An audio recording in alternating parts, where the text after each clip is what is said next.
దేవుని నామానికి మహిమ కలుగునుగాక. కూడి వచ్చినటువంటి మీ అందరకు మన ప్రభువును మన రక్షకుడైనటువంటి యేసుక్రీస్తు నామములో శుభాలు వందనాలు తెలియచేస్తున్నాను. ఈస్టర్ తరువాతి మొదటి ఆదివారం కొరకైనటువంటి ఆరాధనను ప్రార్థనతో ప్రారంభించుకుందాం. ప్రార్థన. మా స్తుతులకు కారణభూతుడు అయినటువంటి నా ప్రియ పరలోకపు తండ్రి, నీకు వెలలేని వందనాలు స్తుతులు స్తోత్రములు చెల్లిస్తున్నాను దేవా. ఈ యొక్క ఆదివార దినమున నాయన ఆనాడు యాకోబు తండ్రి ప్రార్థన చేయగదేవా, మోసగాడైనటువంటి యాకోబు ప్రార్థన చేసినప్పుడు తండ్రి నువ్వు ప్రత్యక్షమై మోసగాడైనటువంటి నాయన అతనును ఇశ్రాయేలుగా తండ్రి మీరు మార్చినటువంటి దేవా నీకు వందనాలు తెలియచేస్తున్నాను. ఈ దినమున ప్రభా మరి నీ దాసుడు వాక్యమును తండ్రి వెతుచుండగా వినుచున్నటువంటి ప్రతి ఒక్క బిడ హృదయాలను తండ్రి మీరు తెరవమని అడుగుచున్నాను. ఆ వాక్యానుసారముగా ప్రతి ఒక్కరు కూడా తండ్రి జీవించుటకు వినగలిగినటువంటి చెవులు, గ్రహించగలిగినటువంటి మనస్సును మీరు దయచేస్తారని నమ్ముతూ ఈ ఆరాధన అంతటిని తండ్రి క్రమముగాను మర్యాదగాను ఆశీర్వాదకరముగా దీవెనకరముగా మీరు జరిగించుకుంటారని నమ్ముచు యేసు పరిశుద్ధ నామమున వేడుకొని ప్రార్థిస్తున్నాను తండ్రి, ఆమేన్. ఆరాధన కొరకైనటువంటి కీర్తనగా మన మధ్యలో ఉన్నటువంటి శ్రీమతి మైటీ జీవన్ గారు వచ్చి మనకి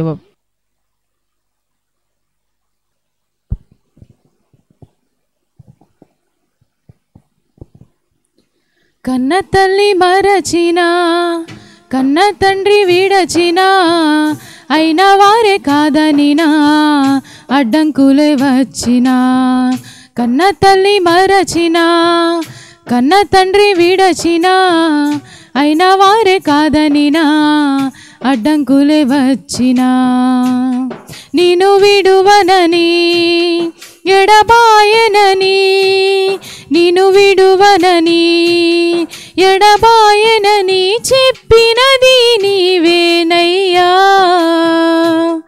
ఓ యేసయ్యా నా యేసయ్యా, కన్న తల్లి మరచినా కన్న తండ్రి విడచినా అయిన వారే కాదనినా అడ్డంకులే వచ్చినా, ఒంటరి జీవితాలలో నీవున్నావయ్యా, దిక్కులేని వారికి దయచూపు వాడివయ్యా. ఒంటరి జీవితాలలో నీవున్నావయ్యా, దిక్కులేని వారికి దయచూపు వాడివయ్యా. అభాగ్యులను ఆదరించే వాడివయ్యా, అనాథులను ఆదుకునే వాడివయ్యా. అభాగ్యులను ఆదరించే వాడివయ్యా, అనాథులను ఆదుకునే వాడివయ్యా. నీవున్నావయ్యా నా యేసయ్యా, నీవున్నావయ్యా ఓ యేసయ్యా నా యేసయ్యా. కన్న తల్లి మరచినా కన్న తండ్రి విడచినా అయిన వారే కాదనినా అడ్డంకులే వచ్చినా, నా పాపపు జీవితాన్ని నీవు మార్చినావయ్యా, నీ రక్తధారలతో నన్ను కడిగినావయ్యా.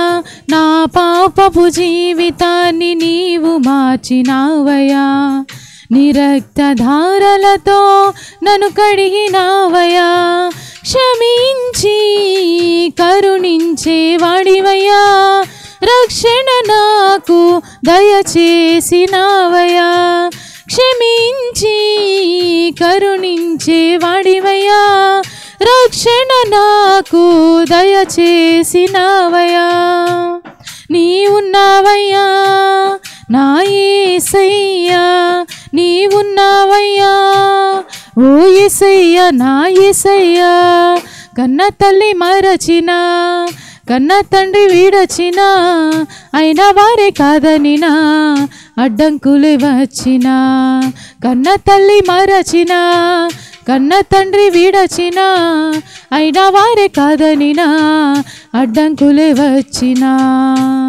నిన్ను విడువనని ఎడబాయనని నిన్ను విడువనని ఎడబాయనని చెప్పినది నీవేనయ్యా. ఓ యేసయ్యా నా యేసయ్యా, కన్న తల్లి మరచినా కన్న తండ్రి వీడచినా అయినా వారే కాదనినా అడ్డంకులే వచ్చినా. హల్లెలూయా.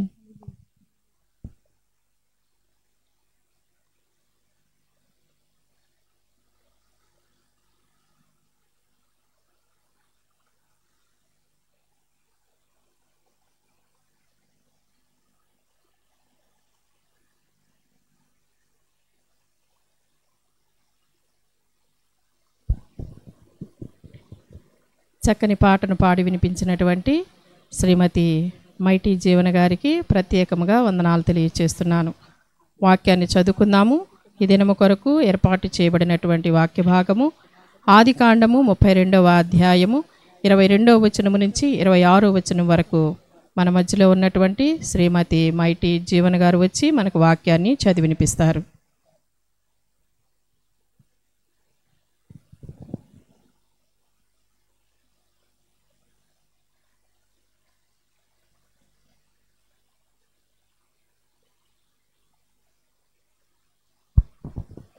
ఆ రాత్రి అతడు లేచి తన 2 భార్యలను, తన 2 దాసీలను, తన 11 మంది పిల్లలను తీసుకొని యబ్బోకు రేవు దాటిపోయాను. యాకోబు వారిని తీసుకొని ఆ ఏరు దాటించి తనకు కలిగినదంతయు పంపివేసెను. యాకోబు ఒకడు మిగిలిపోయెను. ఒక నరుడు తెల్లవారు వరకు అతనితో పెనుగులాడెను. తాను అతని గెలువుకుండుట చూచి తొడగూటి మీద అతనిని కొట్టెను. అప్పుడతడు ఆయన పెనుగులాడుట వలన యాకోబు తొడగూడు వసిలెను.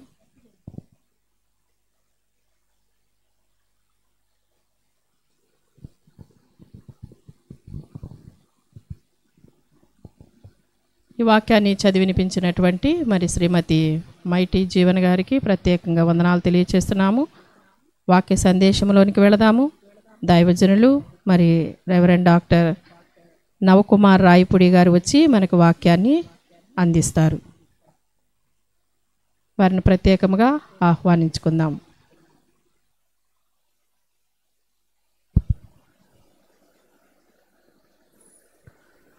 మన తండ్రి దేవుని నుండి ప్రభువైన యేసుక్రీస్తు నుండి కృపయు సమాధానములు మీ అందరికీ కలుగునుగాక.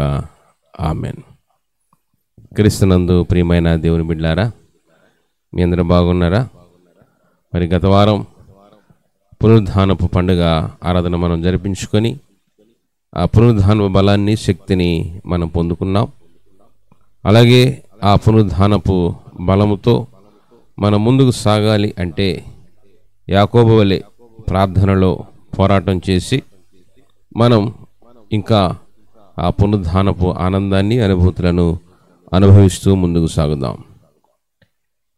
ఈస్టర్ తర్వాతి మొదటి ఆదివారంలో మనం ఉన్నాం. దేవుని వాక్యాన్ని మనం ధ్యానం చేసుకుందాం. ఆదికాండము 32వ అధ్యాయము 22వ వచనం. ఆ రాత్రి అతడు లేచి తన 2 భార్యలను, తన 2 దాసీలను, తన 11 మంది పిల్లలను తీసుకొని యబ్బోకు రేవు దాటిపోయెను. యాకోబు వారిని తీసుకొని ఆ ఏరు దాటించి తనకు కలిగినదంతయు పంపివేసెను. యాకోబు ఒక్కడు మిగిలిపోయెను. ప్రియ దేవుని బిడ్డలారా, ఈ చదువుకున్నటువంటి వాక్య భాగములలో ఉన్నటువంటి అంశము దేవుని చేత ప్రేమించబడుట. మనం సేవించే దేవుడు మనలను ప్రేమించే దేవుడు అయి ఉన్నాడు. దేవుడు అని పదానికి అర్థం ఏంటంటే దేవుడు ప్రేమయై ఉన్నాడు.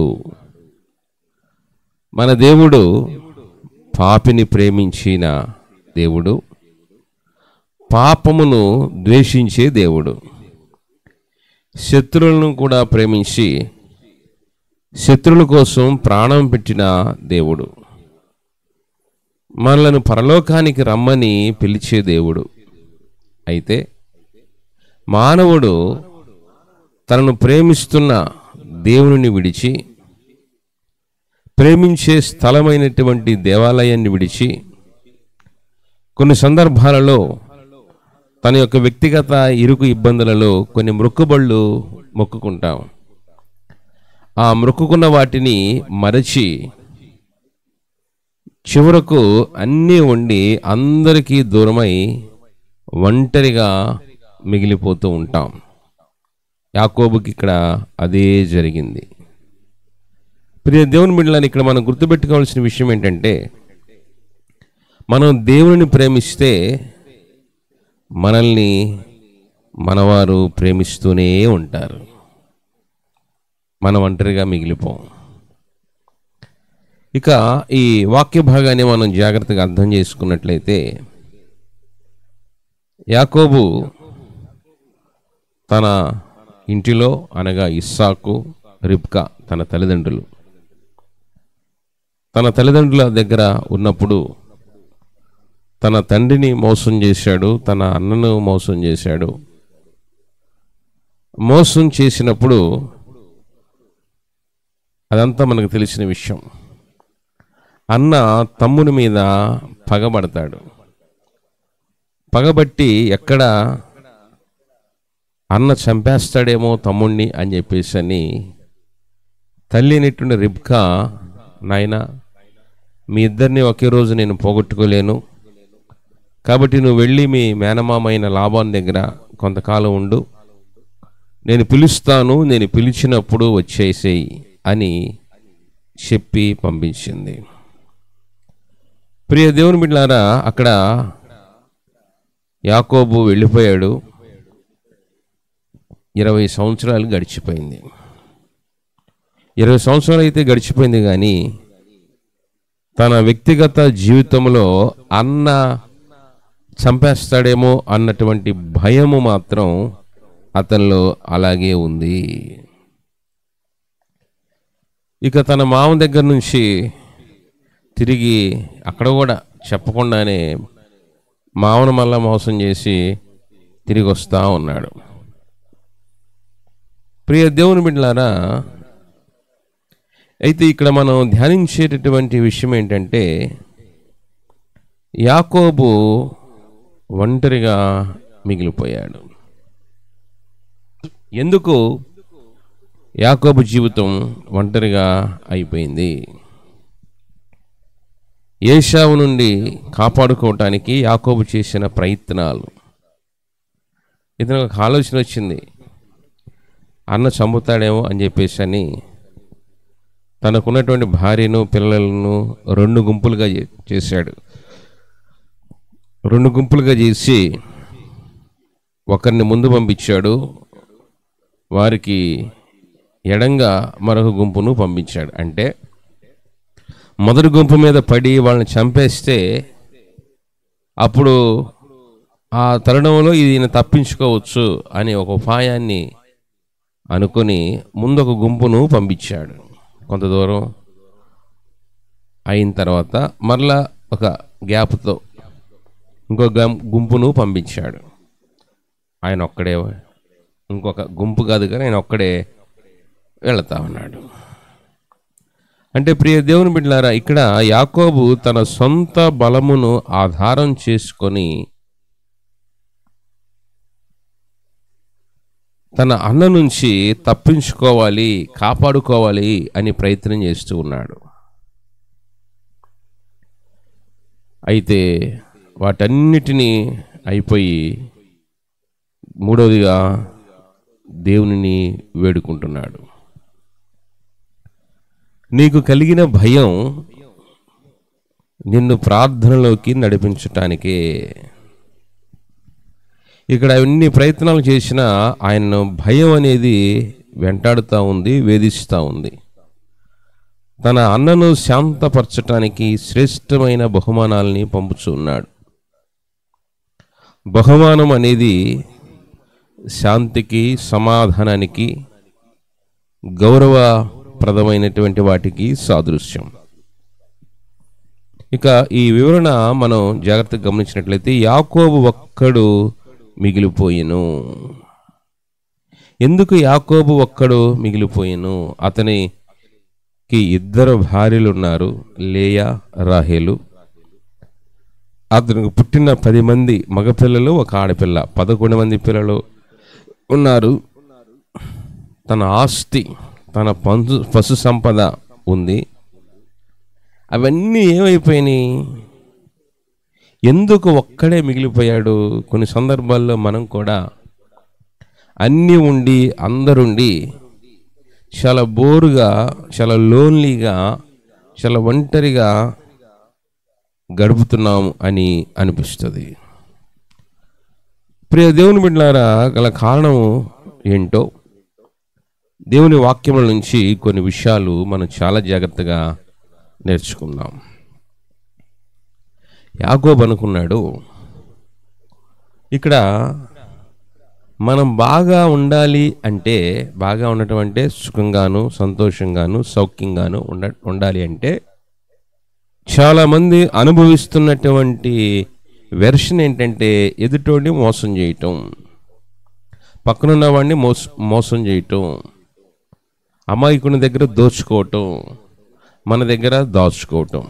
ఇవి ఉంటే మనం బాగా బతకొచ్చు అనుకుంటాం. యాకోబు కూడా అదే చేశాడు. తన అన్నైనటువంటి యాకోబును మోసం చేశాడు, తల్లిదండ్రులను మోసం చేశాడు. ప్రియ దేవుని బిడ్డలారా, తన ఇంటిలో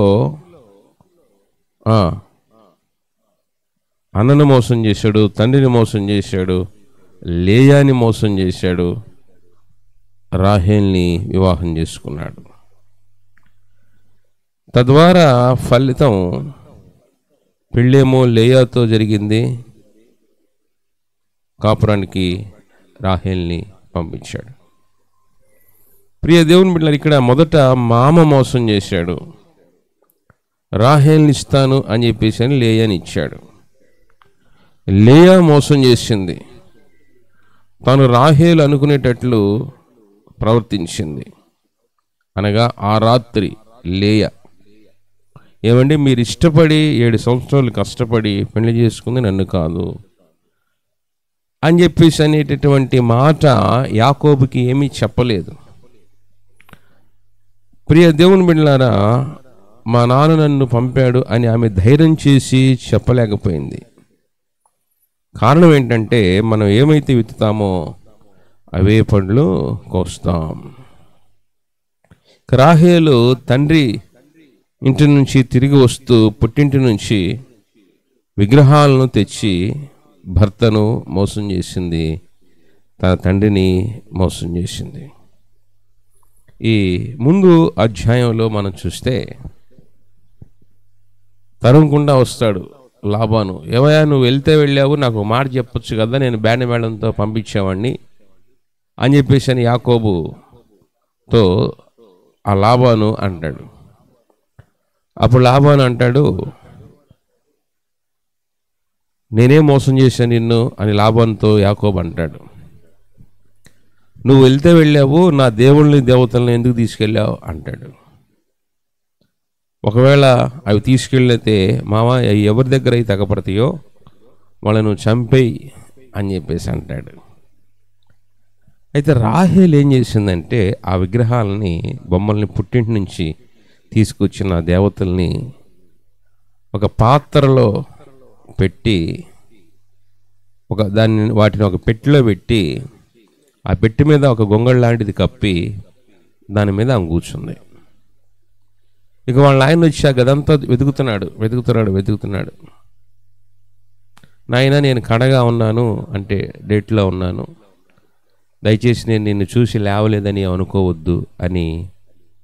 ఎంత నటనండి, ఎంత మోసం అండి, ఎంత మాయండి, ఎంత ద్రోహం అండి, చూసారా? కాబట్టి ప్రియ దేవుని బిడ్డలారా, మనం ఏదైతే విత్తుతామో అదే వస్తూ ఉంటుంది రిజల్ట్. కాబట్టి మనం బాగా ఉండాలి అంటే ఎదుటివాళ్ళని మోసం చేయాల్సిన పని లేదు, ద్రోహం చేయాల్సిన పని లేదు, మోసం చేయాల్సిన పని లేదు, ద్రోహం చేయాల్సిన పని లేదు, దోచుకోవాల్సిన పని లేదు, దాచుకోవాల్సిన పని లేదు. ఈ ప్రయత్నాలన్నీ యాకోబు చేశాడు. చేసి బాగా ఉండాలి, బాగుగా ఉండాలి అని అనుకున్నాడు. కానీ ఒక్కడే మిగిలిపోయాడు. ప్రియ దేవుని బిడ్డలారా, ఈ రాహేలు తండ్రిని మోసం చేసింది. నాయన కడగా ఉన్నాను, నేను లేవలేను అంది. ఏమమ్మా మీ తండ్రి దగ్గర నుంచి విగ్రహాలు ఏమైనా తెచ్చారా, దేవుళ్ళని తెచ్చారు అని మీ నాయన అంటున్నాడు అని చెప్పేసి అంటే, అబ్బే నేను తేలేదు అని రాహేలు కూడా తన భర్తని మోసం చేసింది. ప్రియ దేవుని బిడ్డలారా, అనగా రాహేలుకి తన అత్తసాలు వచ్చింది. ఇక్కడ యోసేపుకు 5 సంవత్సరాల వయసులోనే తల్లిని కోల్పోయాడు. పిల్లల మీద ప్రేమను పంచలేకపోయింది, భర్త ప్రేమను పొందుకోలేకపోయింది. రాహేలుని ఎంత ఇష్టపడి వివాహం చేసుకున్నాడు యాకోబు, ఆమె లేదు. మొదటగా యోసేపుని కంది, తర్వాత బెన్యామీనుని కనే సమయంలో ఆ డెలివరీ అయిన వెంటనే, బెన్యామీన్ని కనిన వెంటనే రాహేలు చనిపోయింది. అలాగే ఏ కొడుకునైతే ఎక్కువగా ప్రేమించి, యాకోబుని ఎక్కువగా ప్రేమించి, యాకోబు తన తండ్రిని మోసం చేసి తన అన్నని మోసం చేసేటట్టు ఈ రిబ్కా చేసిందో, మరలా రిబ్కా బ్రతికుండగా యాకోబుని చూడలేదు. తనను చూడలేదు, తన వివాహం చేసుకున్నటువంటి యాకోబు వివాహం చేసుకున్నటువంటి ఆ కోడళ్ళను చూడలేదు, మనవాళ్ళు మనవరాళ్ళను చూడలేదు. ప్రియ దేవుని బిడ్డలారా, Bible is a guide lens, గొప్ప గైడ్ లెన్స్, గొప్ప దిక్చూసి. కొంతమంది అనుకుంటున్నారు మేము మోసం చేస్తున్నాము, మేము ద్రోహం చేస్తున్నాం, మేము ఎదుటోడిని అమాయకుని చేసి దోచుకుంటున్నాం, ఎదుటోడిని మోసం చేసి దాచుకుంటున్నాం, మాకేం కాదులే, మాకు బాగానే ఉందిలే, బాగానే ఉంటుందిలే అనుకుంటున్నారు. రిజల్ట్ ఇలాగుంటుంది. అర్థమవుతుందా? యాకోబు ఒంటరిగా మిగిలిపోయాడు. ప్రియ దేవుని బిడ్డలారా, తర్వాత రాహేలు బెన్యామీన్ని కంట చనిపోయింది. ఏ తల్లి అయితే యాకోబును ఎక్కువగా ప్రేమించి మోసం చేస్తూ అలవాటు చేసిందో ఆ పిల్లాడిని, అనగా యాకోబుని, తన తల్లింట్లో రిబ్కా బ్రతికొండగా చూడలేదు. జాగ్రత్త, మనం ఏమి విత్తుతున్నాం? ప్రియ దేవుని బిడ్డలారా, ఇక ఈ ప్రయత్నాలన్నీ మానుకొని యాకోబు దేవుని ప్రేమను మర్చిపోవటం ఏంటి అంటే, యాకోబు తన తండ్రిని అనను మోసం చేసి వస్తున్న దారిలో ఒక రాయిని తలగడగా చేసుకుని ఆ రాత్రి అక్కడ పండుకొని నిద్రపోయాడు. కలగన్నాడు, ఆకాశానికి భూమికి నిచ్చెన వేయబడి ఆ నిచ్చెన మీద దేవదూతలు ఎక్కుతూ దిగుతూ ఉంటే, అమ్మో ఇది పరిశుద్ధ స్థలము, ఇది దేవుని ఆలయమే తప్ప మరొకటి కాదు అని దానికి బేతేలు అని పేరు పెట్టి అక్కడ ఒక మొక్కుబడి చేసుకున్నాడు. ఏమనంటే, దేవా నువ్వు నన్ను బతికించి క్షేమంగా ఉంచితే, తిరిగి మరలా నా దేశానికి తీసుకొస్తే నేను నీకు దశంభాగం ఇస్తాను అని మొక్కుబళ్ళు చేసుకున్నాడు. దాన్ని మర్చిపోయాడు. కొంతమంది ఆపదొచ్చినప్పుడు దేవునికి మొక్కుకుంటారు, కానీ ఆ మొక్కుబళ్ళు మర్చిపోతారు. ప్రియ దేవుని బిడ్డలారా, మొక్కుబళ్ళు మర్చిపోవటానికి వీలు లేదు. కాబట్టి ఫలితం ఏమైందంటే, అన్నీ ఉండి అందరికీ దూరమై ఒంటరిగా మిగిలిపోయాడు. యాకోబు మొదట తనకు నచ్చిన భార్య ఉంటే ఆశీర్వాదం, ఆనందం అనుకున్నాడు. తనకిష్టం వచ్చినట్టు, తనకు నచ్చినట్టు అనుకున్నాడు. ఏమనుకున్నాడు? అబ్బా లేయా సరిగా లేదు, అందంగా లేదు, కాబట్టి రాహేల్ అందంగా ఉంది, రాహేల్ని నేను వివాహం చేసుకుంటే నేను నా దాంపత్య జీవితం చాలా సుఖంగాను సౌఖ్యంగాను ఉండదు అనుకున్నాడు. లేదు, యాకోబు రెండవదిగా తనకు పశు సంపద ఉంటే ఆశీర్వాదం అనుకున్నాడు. విస్తారంగా సంపాదించాడు. మామను 2 సార్లు మోసం చేసి ఆ పశు సంపదను అంతటినీ మామకు పావలో ఉంటే ఆయనకు రూపాయి ఇచ్చేటట్టు పశు సంపదని సంపాదించుకున్నాడు.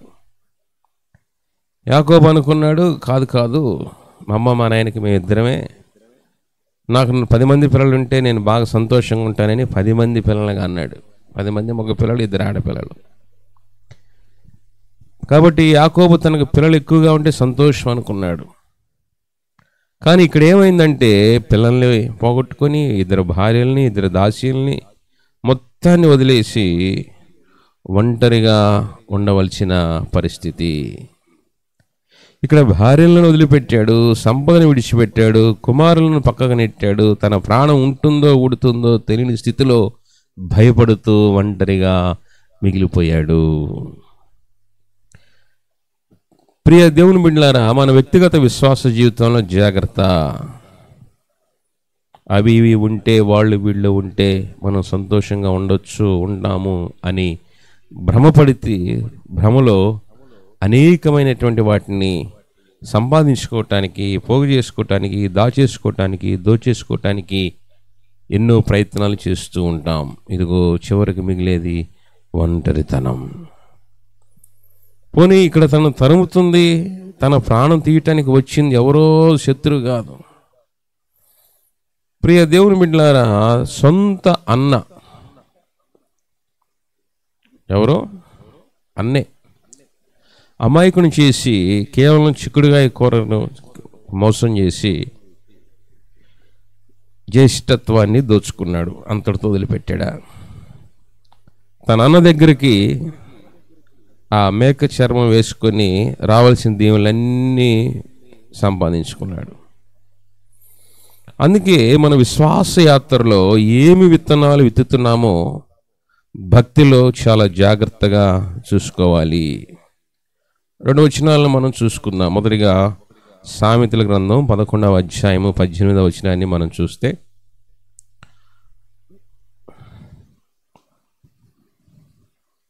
పదకొండవ అధ్యాయము 18వ వచనాన్ని చూద్దాం.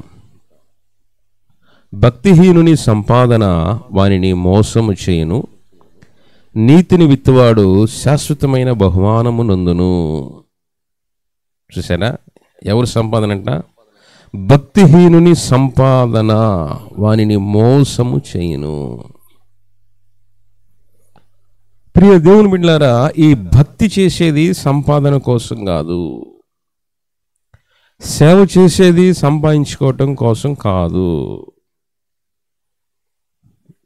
మన ఈ మధ్య ఒక పాస్టర్ గారు నాకులాగా దాదాపు నాకంటే 1-2 సంవత్సరాలు సీనియర్, 30 ఏళ్ళు పాస్టర్ గారు. నాకు 25 సంవత్సరాలు సర్వీస్ అయిపోయింది. మావా, మనకు 25 ఏళ్ళు సర్వీస్ అయిపోయింది.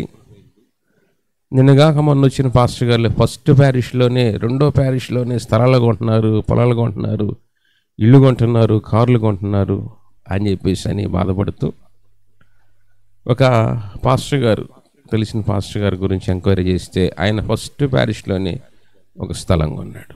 కొనటం తప్పని అంటలా. ప్రియ దేవుని బిడ్డలారా, 2వ ప్యారిష్లోకి వచ్చారు కంటే 10 ఏళ్లకే 2 ఫ్లాట్లు, కారు, లగ్జరీ, మంచిదే అతని తెలివి.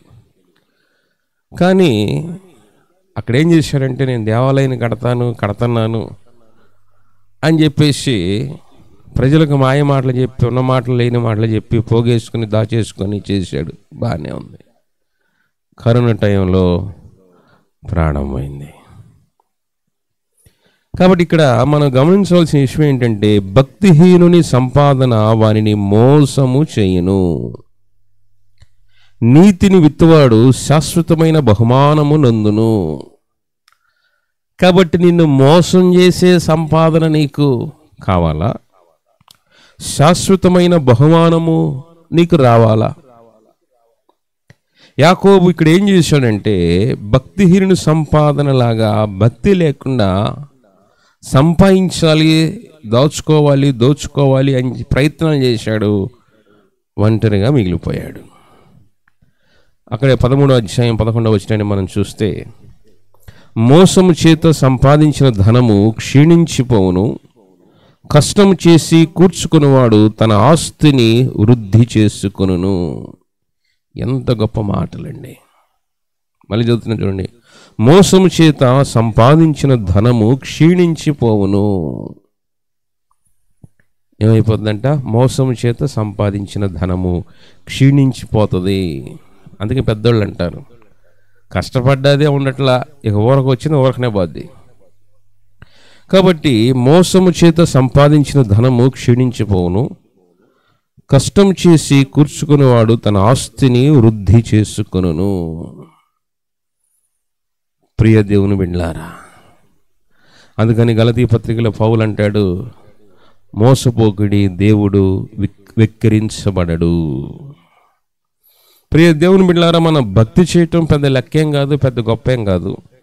సేవ చేయటం పెద్ద లెక్కేం కాదు, పెద్ద గొప్పేం కాదు. కానీ మోసము చేత మనం చేస్తే అది క్షీణించిపోతుంది.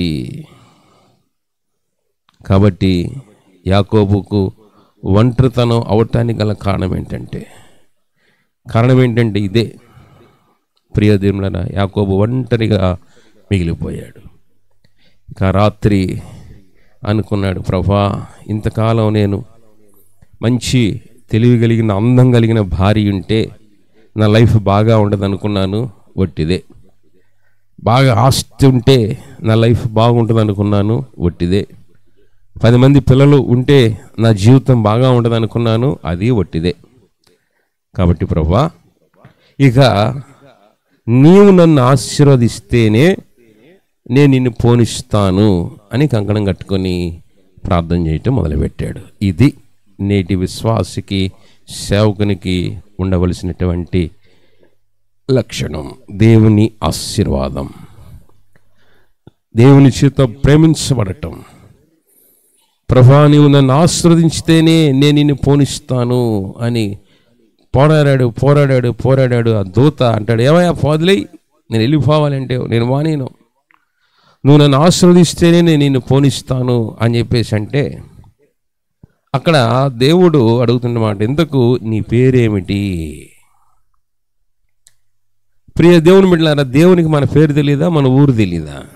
మనమే దేవుని దగ్గరికి వచ్చి నేను ఫలానా అని డప్పేసుకోవాల్సిన పని లేదు, దేవునికి ఇంట్రడ్యూస్ మనం చేసుకోవాల్సిన పని లేదు, మన గురించి ఇంకొకళ్ళు చెప్పాల్సిన పని లేదు. గర్భములో పిండముగా ఏర్పడక మునిపే నేను నిన్ను ఎరిగి ఉన్నాను అంటాడు ఇర్మియా దగ్గర. కాబట్టి మనం ఏందో, మన బతుకేందో, మన ఆలోచన ఏంటో, మన స్థితి ఏంటో, మన పరిస్థితి ఏంటో, మన గతి ఏంటో, మన భవిష్యత్తు ఏంటో, మన పాస్ట్ టెన్స్ ఏంటో, మన ప్రజెంట్ టెన్స్ ఏంటో అంతా దేవునికి తెలుసు. నీ పేరేమిటి అని దేవుడు అడిగినప్పుడు యాకోబు యొక్క సమాధానం ఏంటంటే, నా పేరు యాకోబు అన్నాడు. యాకోబు అనే పేరుకి అర్థం ఏంటంటే మోసగాడు. ప్రియ దేవుని బిడ్డలారా, ఇక్కడ యాకోబు తన స్థితిని తెలుసుకున్నాడు. ఏంటయ్యా తన స్థితి అంటే, నేను సంపాదించిన వాటిలో నాకు సంతోషము లేదు. రెండవది, తన పరిస్థితిని ఒప్పుకున్నాడు. నాకు దగ్గర ఉన్న వారిలో సమాధానం దొరకదు. ఈ 2 పరిస్థితులు తెలుసుకున్నాడు. తన స్థితి ఏంటో తెలుసుకున్నాడు, తన పరిస్థితిని ఒప్పుకున్నాడు.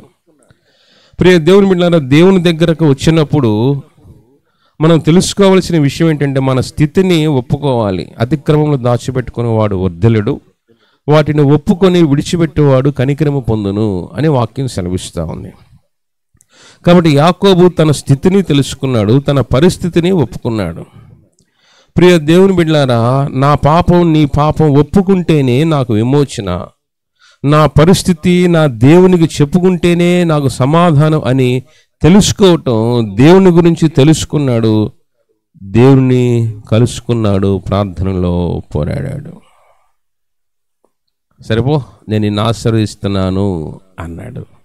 దేవుని దగ్గర నుంచి ఆశీర్వాదాన్ని పొందుకున్నాడు. ప్రియ దేవుని బిడ్డలారా, తత్ఫలితం చూడండి. అక్కడ 33వ అధ్యాయం 4వ వచనం, ఆదికాండం 33వ అధ్యాయం 4వ వచనంలో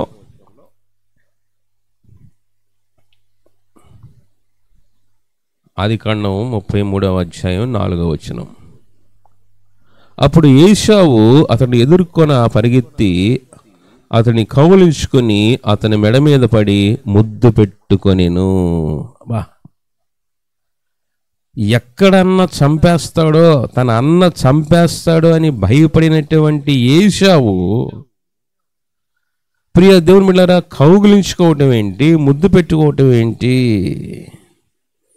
దేవుని కార్యాలు ఇలాగే ఉంటాయి.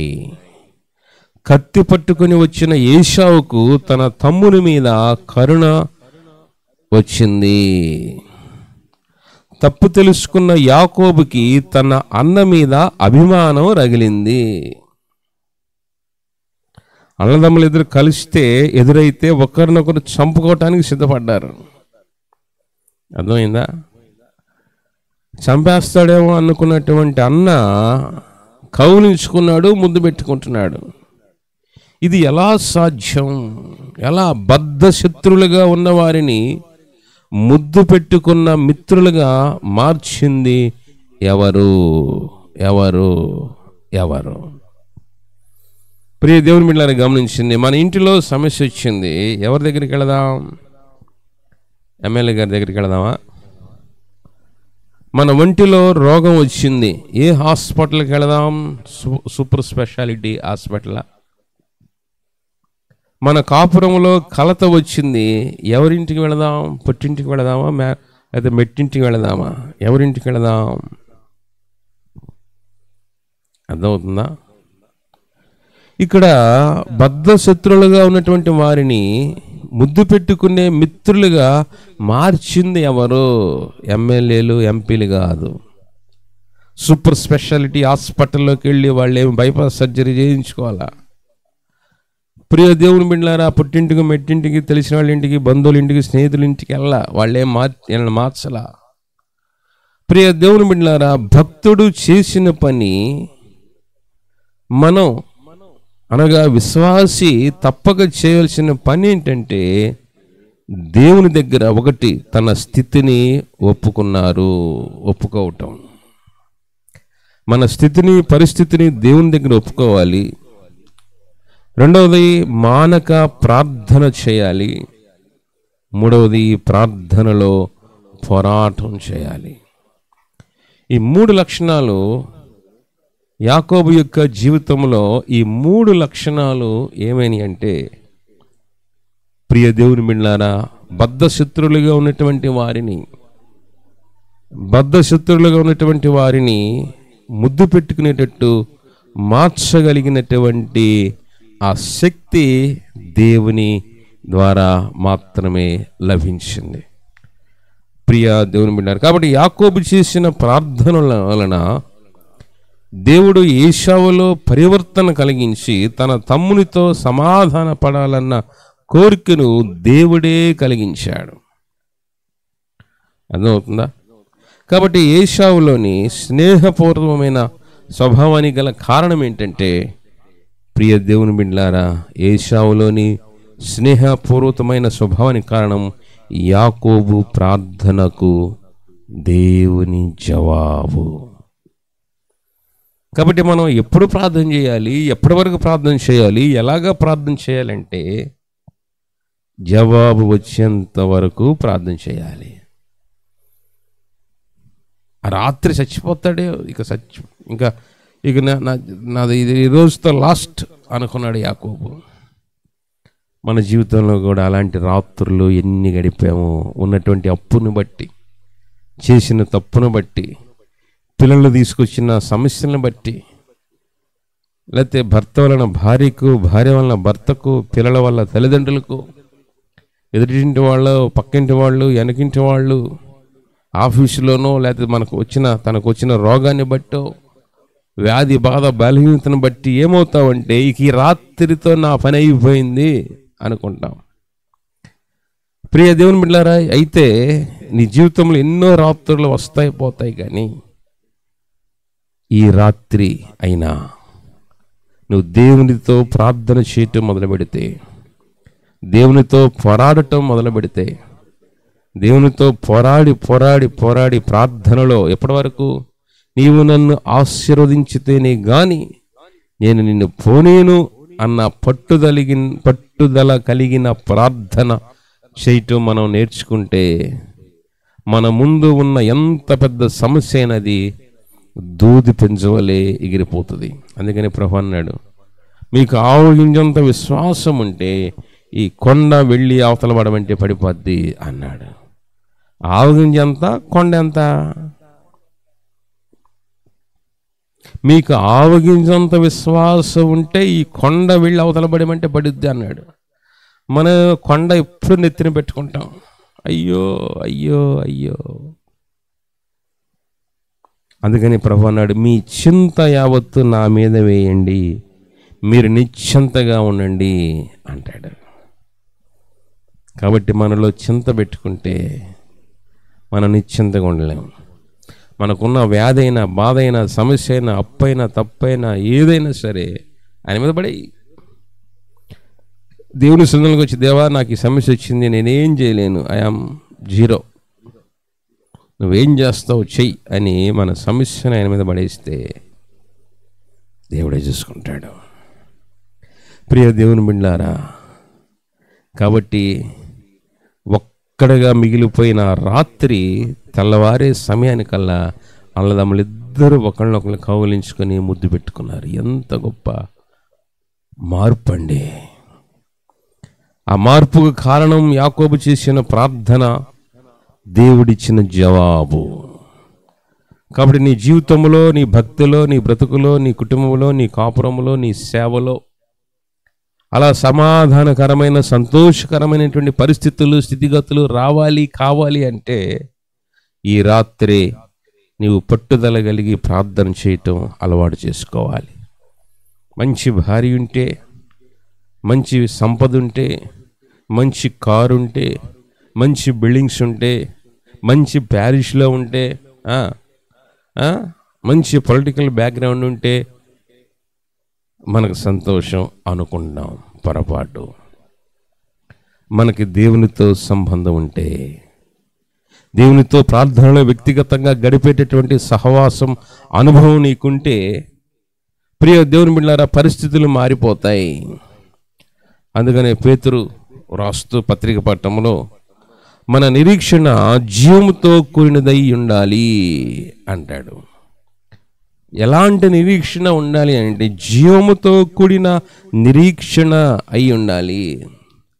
ఎందుకంటే మనం సేవించే దేవుడు, మనం కలిగి ఉన్న దేవుడు మనల్ని బాధలో, వ్యాధిలో, బలహీనతలో, సమస్యలో పెట్టే దేవుడు కాదు, నెట్టే దేవుడు కాదు. అలా ఉంటే చూస్తూ ఊరుకునే దేవుడు కాదు. ఒకవేళ అలాంటి పరిస్థితులు, స్థితిగతులు నీకు వచ్చినాయి అని అంటే నువ్వు ప్రార్థన చేయటానికి వచ్చినాయి అనుకోవాలి. ప్రార్థన చేయటం మొదలు పెట్టాలి. దేవునితో చెప్పుకోవాలి. దేవుని దగ్గరికి, అయ్యా నీ పేరు ఏం పేరు అని అంటే, నా పేరు జేమ్స్ అలా, నా పేరు యాకోబు. నీ పేరేంటంటే ఇంకో పేరు చెప్పాలా. యాకోబు తన స్థితిని తెలుసుకున్నాడు, తన పరిస్థితిని ఒప్పుకున్నాడు.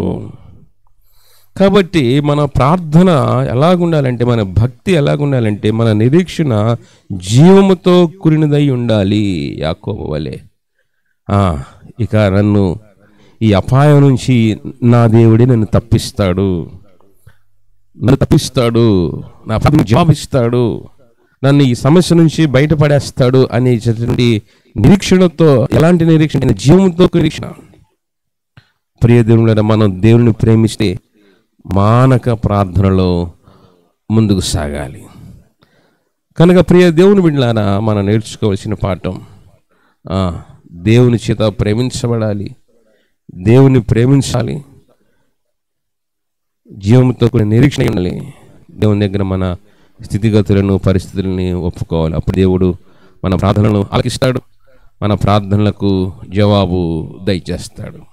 కాబట్టి ప్రియ దేవుని బిడ్డలారా, ఒకసారి స్వార్థ పాఠంలో నుంచి ఒక 2 నిమిషాలు మనం ధ్యానం చేద్దాం. యోహాను స్వార్థ 21వ అధ్యాయము 15వ వచనం. దేవుని ప్రేమించడం అంటే ఎలా? ఇక్కడ యేసుక్రీస్తు పునరుద్ధరణ అయిన తర్వాత శిష్యులందరూ అనుకున్నారు, మనం ఏం చేద్దాం, మనల్ని పిలిచాడు, రమ్మన్నాడు, మధ్యలో వదిలిపెట్టేసి వెళ్ళిపోయాడు. మనం ఏం చేద్దాం? యోహాను చెప్పాయా, యాకోబు నువ్వు చెప్పు, పేతురన్న అట్టగదిలే నువ్వు చెప్పు అని చెప్పేసి అందరూ కలిసి ఆయన మీద వేశారు. అబ్బాయి మనకు తెలిసింది ఒకటే, ఆయన ఉంటే ఆయనతో కలిసి సేవ చేయటం. ఆయన లేడుగా, మనకు తెలిసింది ఒకటే, సముద్రంలోకి వెళ్ళి చేపలు పట్టడం. తీ అని చెప్పేసి అని ఆ వదిలిపెట్టిన పాత రోత బ్రతులోకి వెళ్ళిపోయారు, చేపలు పట్టుకుంటా ఉన్నారు. ప్రియ దేవుని బిడ్డలారా, ఇక దూరం వెళ్ళిపోయారు. ప్రభువుల దగ్గరికి వెళ్ళాడు. ప్రభు అడుగుతున్నట్టు మాట, పేతురు వీరందరికంటే నువ్వు నన్ను ఎక్కువగా ప్రేమించున్నావా? 3 సార్లు అడిగాడు. ప్రియ దేవుని బిడ్డలారా, 3 సార్లు అడిగాడు. వీరందరికంటే అంటే వాళ్ళు చేప పట్టుకొని వస్తే అక్కడ రాశి ఏమైందంటే ఎక్కువ వచ్చేసింది.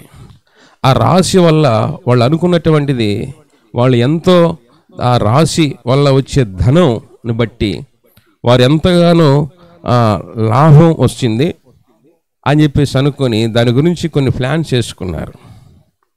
ఈ రాశి చేపల రసం అయితే వచ్చిన లాభం ఇది, ఈ లాభం బట్టి పలానా వస్తువు కొనుక్కుందాం, పలానా వాహనం కొనుక్కుందాం అని ఆలోచన చేసుకున్నారు. అన్నాడు యాకోబు, వీరందరికంటే పేతురు, వీరందరికంటే సముద్రం ఒడ్డుకి వెళితే చూడటానికి భార్య పిల్లలు వస్తారు.